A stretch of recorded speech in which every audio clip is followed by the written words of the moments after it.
In the sun-scorched earth of a dusty Mexican hacienda, a young boy named Doroteo Arango toiled under a relentless sky.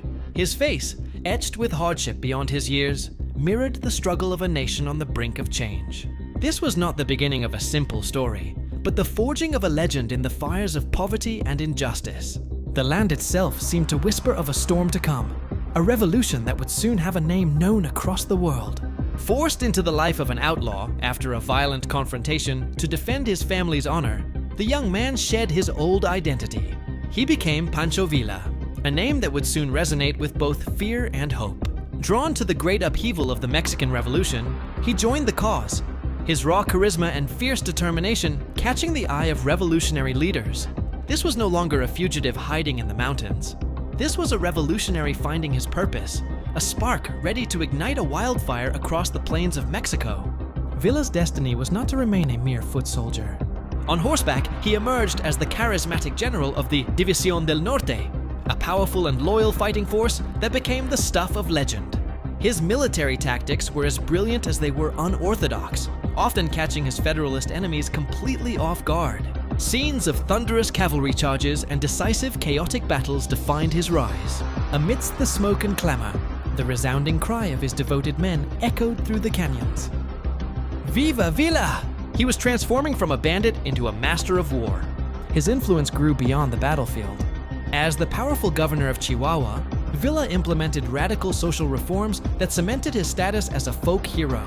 He seized the vast estates of the wealthy elite and used their resources to provide for the common people.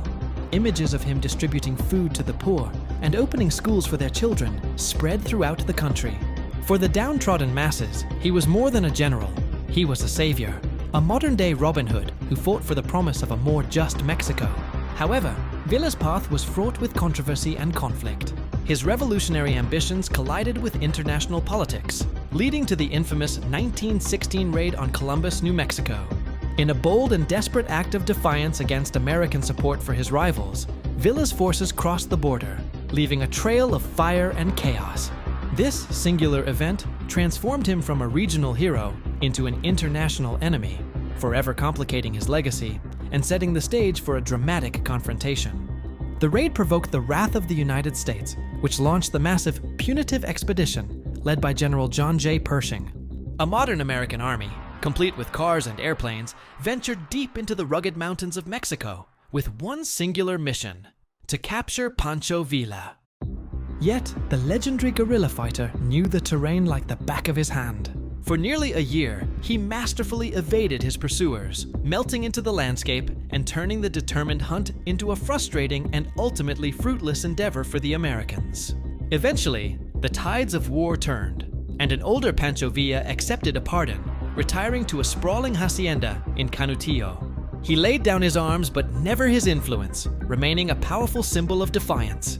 But legends who live by the sword often meet a similar fate. In 1923, his life was cut short in a brutal ambush, his car riddled with bullets. Though his life ended in violence, his story did not.